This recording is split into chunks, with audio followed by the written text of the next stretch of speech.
أعوذ بالله من الشيطان الرجيم يا أيها الإنسان ما غرك بربك الكريم أعوذ بالله من الشيطان الرجيم بسم الله الرحمن الرحيم حتى إذا جاء أحدهم الموت قال رب ارجعون لعلي أعمل صالحا فيما تركت كلا إنها كلمة هو قائلها ومن ورائهم برزخ إلى يوم يبعثون فإذا نفخ في الصور فلا أنساب بينهم يومئذ ولا يتساءلون فمن ثقلت موازينه فأولئك هم المفلحون اللهم انفعنا بما علمتنا وعلمنا ما ينفعنا وزدنا علما اللهم أرنا الحق حقا وارزقنا اتباعه وأرنا الباطل باطلا وارزقنا اجتنابه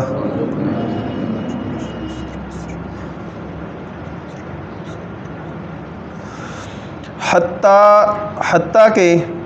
اذا جاء جب آئے گی احدہم الموت ان میں سے کسی کو بھی موت قال وہ کہے گا ربی اے میرے رب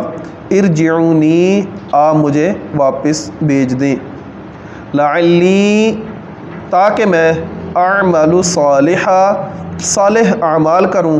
فیما ان چیزوں میں ترکتو جو میں چھوڑ آیا ہوں کلا ہرگز نہیں انہا بے شک یہ کلمتن صرف ان کا کہنا ہے کلمہ ہے ہوا قائلہا جو وہ کہہ رہا ہے جو کہنے والا ہے ومن ورائہم اور ان کے آگے یا ان کے پیچھے یہ ورا جو ہے آگے اور پیچھے دونوں معنی کے اندر آتا ہے وَمِن وَرَائِهِمْ اور ان کے آگے برزخن پردہ ہے اِلَى یوم اس دن تک یبعثون جب وہ اٹھائے جائیں گے فَإِذَا پس جب نُفِخَ پھونکا جائے گا فِي الصُّورِ سور میں فَلَا أَنْسَابَ پس نہیں ہوگا کوئی بھی رشتہ داریاں کوئی بھی نسب نامہ بینہم ان کے درمیان یومئذ اس دن ولا یتساءلون اور نہ وہ سوال کریں گے فمن پس جو شخص ثقلت وزنی ہو گیا موازینہ اس کا ترازو فاولئک بس یہی وہ لوگ ہیں ہم المفلحون جو فلاح پانے والے ہیں حتیٰ اذا جاء احدہم الموت حتیٰ کہ جب آ جائے گی ان کے پاس موت قال کہیں گے ربی اے میرے رب ارجعون ہمیں واپس لوٹا دے اب یہاں سے اللہ تبارک و تعالی نے حتیٰ اذا جاء احدہم الموت جو لفظ کہا اس سے پیچھے آپ دیکھیں کہ اللہ تبارک و تعالی نے نبی علیہ السلام کو حکم کیا دیا تھا ادفع باللتی ہی احسن السیئہ کہ یہ جو بھی آپ سے بری گفتگو کریں جو بھی معاملات کریں آپ نے ان کے مقابل میں نیکیاں ہی کرنی ہے ادعو الی سبیل ربک بالحکمت والموعظۃ الحسنہ یا ادفع باللتی ہی احسن فاذا الذی بینک وبینہ عداوہ یہ کل ہم نے ساری اس کی تشریح پڑھی کہ اگر تو کسی کے مقدر کے اندر اللہ تبارک و تعالی نے ہدایت لکھی ہے فَإِذَا الَّذِي بَيْنَكَ وَبَيْنَهُ عَدَاوَةٌ كَأَنَّهُ وَلِيٌّ حَمِيمٌ آپ کی اس نرم گفتگو کی وجہ سے جو بھی آپ کا دشمن ہوگا، جس کے دل کے اندر آپ کے خلاف عداوت، حسد، بغض، کینہ جو کچھ بھی ہوگا تو وہ جاتا رہے گا۔ کس صورت میں؟ اگر اللہ تبارک و تعالی نے اس کے مقدر کے اندر ہدایت لکھی ہے، رکھی ہے، تو وہ ہدایت پر آ جائے گا۔ اگر نہیں تو پھر آپ اللہ تبارک و تعالی سے دعا کرتے رہیے، اعوذ بک من ہمزات الشیاطین، اے اللہ میں آپ کی پناہ میں آتا ہوں شیطان کے چوکے سے۔ یہ جو شیطان ہمیں راستے سے بھٹکا رہا ہے، جو ہمیں اللہ نے حکم دیا ہم نے تو صرف اسی کو ہی کرنا ہے، اور اسی راستے پر یہ چلتے رہیں گے حتیٰ کہ اذا جاء احدہم الموت، حتیٰ کہ جب ان کو موت آ جائے گی، انہی راستوں کے اوپر چلتے چلاتے جب انہیں موت آئے گی تو پھر کیا ہوگا؟ پھر یہ اللہ تبارک و تعالیٰ سے آہ و بکا کریں گے کہ انہی راستے کے اوپر چلتے چلتے یہ راجع یرجع، رب ارجعون جو ہے یہ لازم اور متعدی دونوں معنی کے اندر مستعمل ہے۔ اگر یہ لازم ہوگا تو اس کا مطلب ہوگا لوٹنا، اور جب یہ متعدی ہوگا مفعول کے ساتھ آئے گا تو اس کا معنی ہوگا لوٹانا۔ تو یہاں متعدی کے معنی کے اندر ہے اللہ ہمیں آپ لوٹا دیں۔ تو لوٹانے کے بعد کیا کہا؟ لعلی اعمل صالحا، اے اللہ مجھے واپس کر دے، لعلی تاکہ میں اعمل صالحا نیک اعمال کروں، فیما ترکت ان تمام کاموں کے اندر جو میں پیچھے چھوڑ آیا ہوں۔ یہاں آپ دیکھیں کہ اللہ تبارک و تعالی نے جو منظر پیش کیا وہ کیا کہ اللہ تبارک و تعالی کے ساتھ دشمنی کرتے کرتے ان کا وہ وقت آ جائے گا جب ان کو موت آئے گی تو یہ اللہ تبارک و تعالی سے کیا مطالبہ کریں گے؟ اے اللہ ہمیں صرف ایک دفعہ واپس لوٹا دے، ہمیں ایک دفعہ دوبارہ دنیا کے اندر بھیج دے۔ تو یہ دنیا کے اندر جو بھیجنا ہے،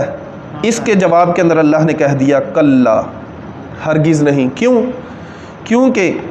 اللہ تبارک و تعالی نے اس دنیا کے اندر بھیجا تو سورہ بقرہ کے شروع کے اندر اللہ تبارک و تعالی نے کیا فرمایا؟ الذین یؤمنون بالغیب، کہ اللہ تبارک و تعالی نے مؤمنین کی صفات بیان کرتے ہوئے کہا کہ الذین یؤمنون بالغیب، یہ اللہ کے اوپر غیب کے اندر ایمان لاتے ہیں، کہ جو بھی باتیں اللہ نے غیب کے اندر ان کے لیے بیان فرما دی ہیں ان کا کام ہے ان کو ماننا۔ اللہ نے غیب کے اندر بتایا کہ موت آئے گی، کسی نے چکھ کے نہیں دیکھی ابھی تک، یا کسی نے چکھ کے آ کے واپس بتایا ہو؟ مرنے کے بعد جو موت کے وقت کے فرشتے کے حالات ہیں کسی نے واپس آ کے بتائے ہوں؟ قبر کے اندر کے حالات کسی نے واپس آ کے بتائے ہوں؟ یہ سارا کچھ عالم الغیب کے اندر اللہ جاننے والا ہے، اللہ کے علاوہ اس کو کوئی نہیں جانتا کہ کس کے ساتھ کیا کیا ہوگا، نہ کسی نے واپس آ کے بتایا۔ حالانکہ وہ جو شہداء تھے ان کے بارے میں اللہ تبارک و تعالی نے پورا قرآن مجید کے اندر منظر پیش کیا کہ انہوں نے کہا تھا کہ اللہ ہمیں واپس بھیج، ہم جا کر اپنے اہل خانہ کو اس کا بتائیں کہ ہمیں اللہ نے کامیاب کر دیا۔ چوتھے سپارے کے اندر اس کا ذکر ہے، لیکن اللہ نے انہیں کہہ دیا تھا کہ واپسی نہیں۔ تو بالکل وہی منظر اگر اللہ تبارک و تعالی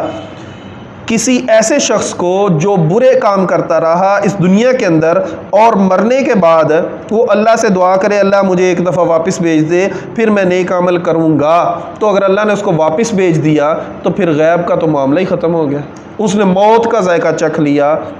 دوزخ کو اپنی آنکھوں سے دیکھ لیا، فرشتوں کی سختیاں اس نے جھیل لی ایک دفعہ، سارا کچھ ہو گیا۔ اب تو غیب ہے ہی نہیں، اب تو سارا کچھ ظاہر ہی ظاہر ہے، وہ تو ہو گیا نا۔ جو اللہ تبارک و تعالی نے موسیٰ علیہ السلام کے لیے کہا تھا کہ ان کی قوم کو اللہ نے کیا کیا؟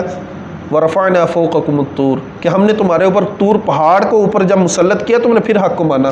تو یہ تو ہمارے لیے بھی وہی ہو گیا کہ اللہ تبارک و تعالی نے جب ہر چیز کو سامنے ظاہر کر دیا تو پھر اب واپسی ممکن نہیں، اب غیب ہے ہی نہیں، اب تو سارا کچھ عین الیقین ہے، یقین کی آنکھوں سے آپ نے دیکھ لیا، اب کہاں کی واپسی؟ ایک تو یہ اس کا کلا کی نفی ہے کہ اللہ تبارک و تعالیٰ کہیں گے نہیں اب یہ کام نہیں ہو سکتے، ایک یا کلا کا مطلب ہے کہ یہ جملہ لعلی اعمل صالحا فیما ترکت، کہ مجھے اللہ واپس بھیج دو تو میں کیا کروں گا؟ میں نیک اعمال کروں گا۔ سورہ منافقون کے اندر اللہ تبارک و تعالیٰ نے کیا ذکر کیا آخری رکوع کے اندر کہ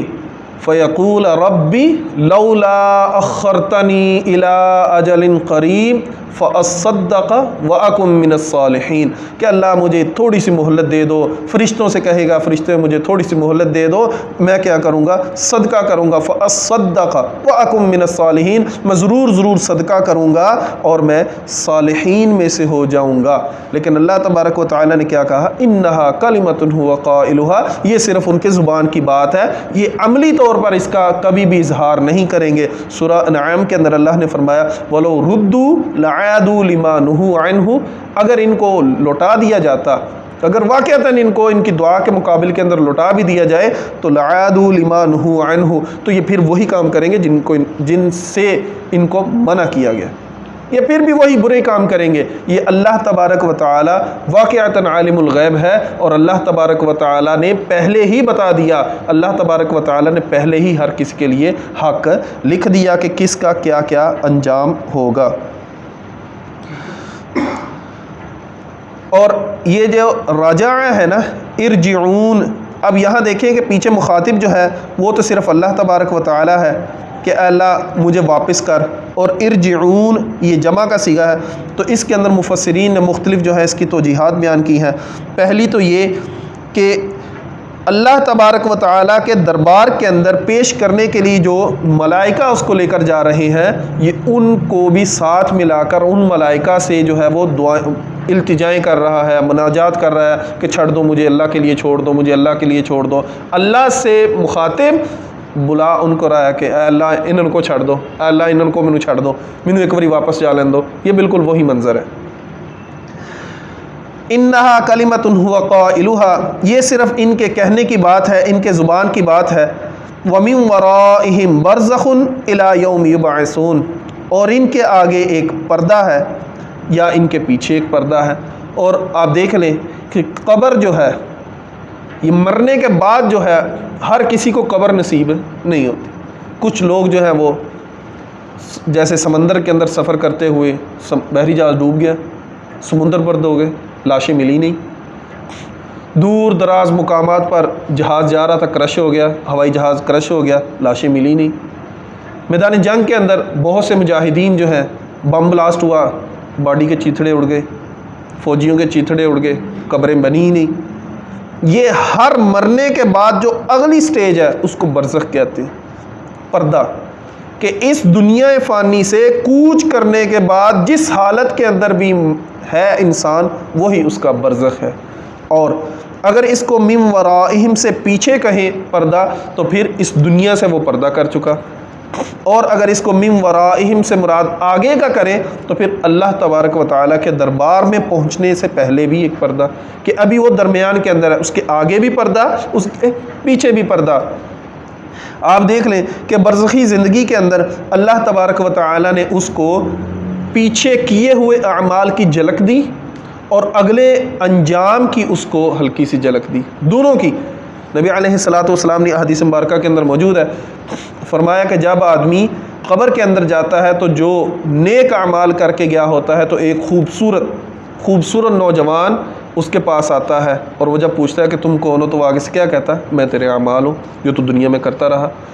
اور ایسے ہی آپ دیکھیں اگر برے اعمال ہوں گے تو بدصورت آدمی آئے گا، وہ اس کو کہے گا میں تیرے وہ اعمال ہوں جو دنیا میں کرتا رہا، کہ پچھلے اعمال کی اس کو جھلک دی کہ تو نے پیچھے کیا کیا، اور اگلے انجام کی بھی جھلک دی۔ قبر کے اندر ہی آپ دیکھ لیں کہ قبر جو ہے یا تو جنت کی وادیوں میں سے ایک وادی بن جائے گی یا دوزخ کی گھاٹیوں میں سے ایک گھاٹی بن جائے گی۔ یہ پردہ ہے کہ ظاہر بھی نہیں ہے اور پردہ بھی وہ جو اگلی بات کو مخفی بھی نہیں رکھ رہا، کچھ نہ کچھ اظہار بھی اس کا کر رہا ہے۔ وَمِن وَرَائِهِمْ بَرْزَخٌ، اور ان کے آگے ایک پردہ ہے، إِلَى يَوْمِ يُبْعَثُونَ، کب تک؟ جب تک وہ اس دنیا سے دوبارہ اٹھائے نہیں جاتے۔ فَإِذَا نُفِخَ فِي الصُّورِ، اور جب پھونکا جائے گا کرنا میں، سور میں پھونکا جائے گا، فَلَا أَنْصَابَ، پس نہیں کوئی بھی نسب نامہ ہوگا، بَيْنَهُمْ ان کے درمیان، یومئذ اس دن، وَلَا يَتَسَاءَلُونَ، اور نہ ہی وہ ایک دوسرے سے سوال کریں گے، باہم ایک دوسرے سے کوئی بھی وہ سوال نہیں کریں گے۔ اسی منظر کو اللہ تبارک و تعالیٰ نے مختلف جگہ پر قرآن مجید کے اندر ذکر کیا۔ اللہ تبارک و تعالیٰ نے قرآن مجید کے اندر واضح فرما دیا کہ یہ جو دنیا کے اندر تمہارا دن ہے نا، اللہ تبارک و تعالیٰ کے دربار کے دن کے مقابل یہاں کے دن کتنے ہوں گے؟ 50,000 سال کا ایک دن اور وہاں ایک دن ہوگا۔ یہاں 50,000 سال اور وہاں ایک دن۔ اور یہ تیسرا سور ہے، جب قرنا کے اندر پھونکا جائے گا تو پھر کیا ہوگا کہ جتنے بھی لوگ ہیں آپس کے اندر، دنیا کے اندر جتنی مرضی محبت، الفت، بھائی چارہ، رشتہ داریاں، ماں باپ، بیٹا بھائی، اس سے بڑی کوئی رشتہ داری نہیں ہوتی۔ تو سورہ عبس کے اندر اللہ تبارک و تعالیٰ نے اس کا کیا منظر پیش کیا؟ یوم یفر المرء من اخیہ، یہ وہ دن ہوگا یفر المرء، بھاگے گا آدمی سے، من اخی، ہر اس کا بھائی، کہ بھائی بھائی سے بھاگ جائے گا، و امہ و ابی، ماں بھاگ جائے گی، بھائی بھاگ جائے گا، ابو بھاگ جائے گا، و صاحبتہ و بنی، اس کے ساتھی، اس کے بیٹے، اور لکل امرئ منہم، ہر کسی کے لیے اس دن شأن یغنی، ایک خاص حالت ہوگی جس کے اندر وہ اس کو کفایت کرے گی۔ اور سورہ معارج کے اندر کیا ہے؟ سورہ معارج کے اندر اس سے بھی زیادہ اللہ تبارک و تعالیٰ نے، یہاں تو ٹھیک ہے نا، چلو کسی کے کام نہیں کوئی آیا کوئی بات نہیں، لیکن سورہ معارج اس سے بھی سخت، کیا؟ یود المجرم لو یفتدی من عذاب یومئذ ببنیہ،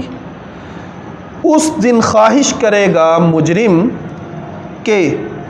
وہ عذاب سے بچ جائے، کیسے؟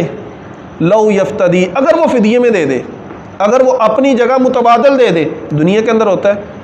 شادی بیاہ کے اوپر کسی کو بلایا گیا، وہ خود نہیں جا سکا، کیا کہتے ہیں؟ جا بیٹا تو ہو، یا بھرا کو بھیج دیا،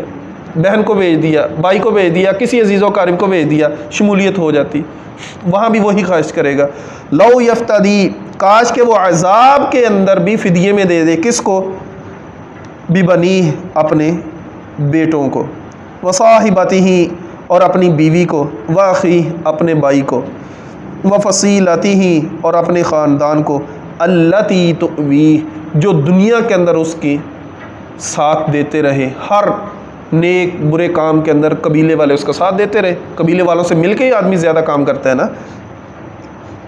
ومن فی الارض جمیعا، اور پوری دنیا کے اندر جو کچھ بھی اس کے پاس ہے یا جو بھی وہ حاصل کر سکتا ہے وہ سارے کا سارا دے دے، پھر کیا ہو؟ ثم ینجی، پھر اس کو نجات مل جائے۔ یہ اللہ تبارک و تعالیٰ نے منظر قیامت کا پیش کیا۔ اب ذرا اسی کو آپ پیچھے لے کر آئیں، یا جہاں سے ہمارا ترجمہ شروع ہوا تھا، لعلی اعمل صالحا فیما ترکت کلا، مرنے کے بعد جو انسان نے دعا کی وہ کیا دعا تھی؟ کہ اے اللہ، کیا میں بیٹوں کے لیے کچھ کروں گا، جا کے میں بھائیوں کے لیے کروں گا، میں بیوی کے لیے کروں گا، میں خاندان کے لیے کروں گا؟ ذرا غور کرو، یہی رشتے ہیں جن کے لیے آج ہم نے حدود اللہ کو پامال کیا، یہی رشتے ہیں جو ہمیں نیکیوں سے روکتے ہیں، یہی رشتے ہیں جو ہمیں برائیوں کی طرف لے جاتے ہیں۔ آپ ذرا غور کرو، ایک آدمی حلال کی کمائی کو چھوڑ کر حرام کے ذرائع تلاش کرتا ہے، کیوں؟ میرا زیادہ مال اکٹھا ہو، کن کے لیے؟ انہی کے لیے، جن کو روز قیامت وہ خواہش کرے گا کہ میں ان کے لیے گناہ کرتا رہا نا، تو اب آج انہی کو میں فدیے میں دے دوں، ان کو میں دوزخ کے اندر بھیج دوں اور خود بچ جاؤں، جن کی وجہ سے میں گناہ کرتا رہا، اب وہ دوزخ میں چلے جائیں لیکن میری خلاصی ہو جائے۔ لیکن ایسا نہیں، ولا تزر وازرۃ وزر اخری، کسی جان نے دوسرے کا بوجھ نہیں اٹھانا، ہر کسی نے اپنا بوجھ اٹھا کر لے کر جانا ہے۔ ولا یتساءلون، اور نہ ہی وہ باہم ایک دوسرے سے سوال کریں گے۔ یہ تو ہو گیا ایک منظر۔ دوسرا منظر کیا؟ جو اللہ تبارک و تعالی نے مؤمنین کا بیان کیا سورہ طور کے اندر، والذین آمنوا، اور وہ لوگ جو ایمان لائے، واتبعتہم ذریتہم بایمان، اور ان کی اولاد نے، ان کی ذریت نے ان کی اتباع کیسے کی؟ بایمان، ایمان کے ساتھ۔ جو آدمی ایمان کی حالت کے اندر اپنی اولاد کو چھوڑ کر کے مر گیا، کہ جب وہ مرا تو اب اس کی اولاد کے اندر اتنا ایمان موجود تھا کہ اس کے مرنے کے بعد ایمان کی حالت کے اندر رہتے ہوئے عمل صالح کرتی رہی اس کی اولاد، الحقنا بہم ذریتہم، تو روز قیامت ہم ان کی اولاد کو ان کے ساتھ ملا دیں گے۔ وما التناہم من عملہم من شیء، اور ان کے عمل میں اس میں سے کچھ بھی کمی نہیں ہوگی۔ دیکھ لیں، اللہ نے دونوں منظر پیش کر دیے۔ ابھی آپ دیکھیں کہ دنیا کے اندر رہتے ہوئے انسان کو کن کے اندر اپنا شمار کروانا چاہیے، ہر کس کے لیے لمحہ فکریہ۔ فمن ثقلت موازینہ، پس جس کا ترازو وزنی ہو گیا فاولئک هم المفلحون، پس یہی وہ لوگ ہیں جو فلاح پانے والے ہیں۔ یہاں آپ دیکھیں موازین، اللہ تبارک و تعالی نے کیا کیا، جمع کا صیغہ بولا کہ ہر آدمی کے لیے ایک ترازو کافی ہے کہ ایک ہی ترازو ہو، اس کے اندر نیکی برائی آئے، بات ختم نہیں۔ اللہ تبارک و تعالی نے ہر آدمی کے لیے علیحدہ علیحدہ سے ترازو قائم کرنا، ہر قسم کی نیکیوں کے ترازو علیحدہ، جیسے نبی علیہ الصلوۃ والسلام کا فرمان موجود ہے، سبحان اللہ والحمد للہ تملأان ما تملأ بین السماء والارض، اور کہیں کہا تملأ المیزان، کہ یہ میزان کو بھر دیں گے، کہ اللہ کا ایک دفعہ کا ذکر جو ہے صرف